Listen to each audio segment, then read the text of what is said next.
This genuine United States dirty looking $5 bill sold for $6,000. This $1,000 bill note, $5,280. And this $50 bill, $1,200, and it's not even rare unless you know what to look for. These are all examples of something most people have never heard of, a mule note. And once you know what that means, you might want to start checking your cash drawer a lot more closely. Most of us think of paper money as simple. Print the design, stamp the serial number, done. But the truth is, over the last 100 years, there have been dozens of print runs, changes to the back plates, face plates, and serial numbers all layered into the printing process. And sometimes those layers don't match. That's where the mule note comes in. Rare mismatches caused by using plates from different series that were never supposed to be paired together. So what exactly is a mule note? It's a bill printed with a front plate from one series and a back plate from an earlier series. These were often accidental or transitional printings when the Bureau of Engraving and Printing updated only part of the equipment. The result? A small but subtle mismatch that makes a huge difference to collectors. Take this 1934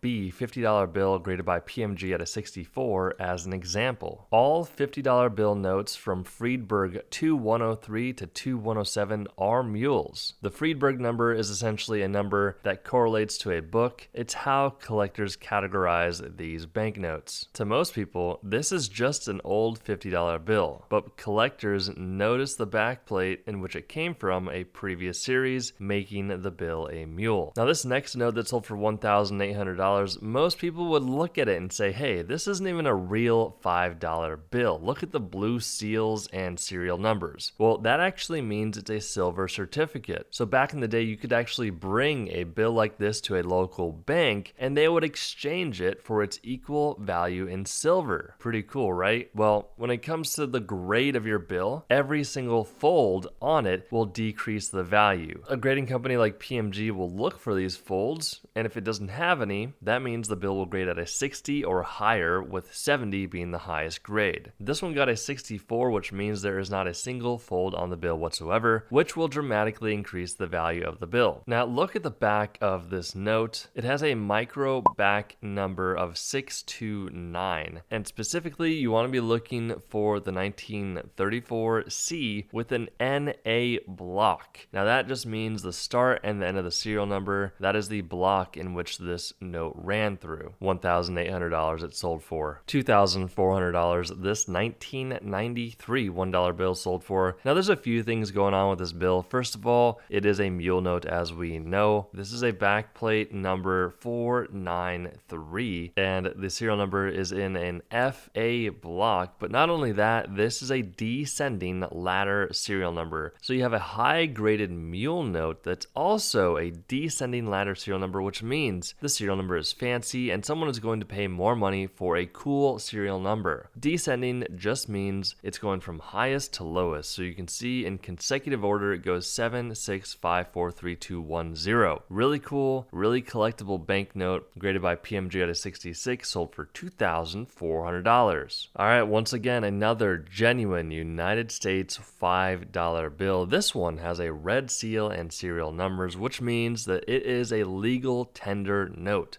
So this 1928 bill technically could be deposited to your local bank, but we highly recommend against that because a bill like this is going to be worth a lot more money to a collector than a bank teller. So if you have a 1928E, you want to be looking for the mule number of 637 on the back of your bill. That is going to increase its value significantly, but this one also got graded by PMG at a 67. So that's a very high grade for a very old bill. I mean, a bill in this era really shouldn't be getting this high of a grade, but it did because whoever held onto it really kept good care of it. Now, this next bill, a lot of people don't even realize the United States issued these high denomination bills. So you have $500 bills, $1,000 bills, $5,000, and $10,000. Also, if you didn't know, the US actually issued, for internal purposes only, a $100,000 bill. These were mainly meant for transactions between banks,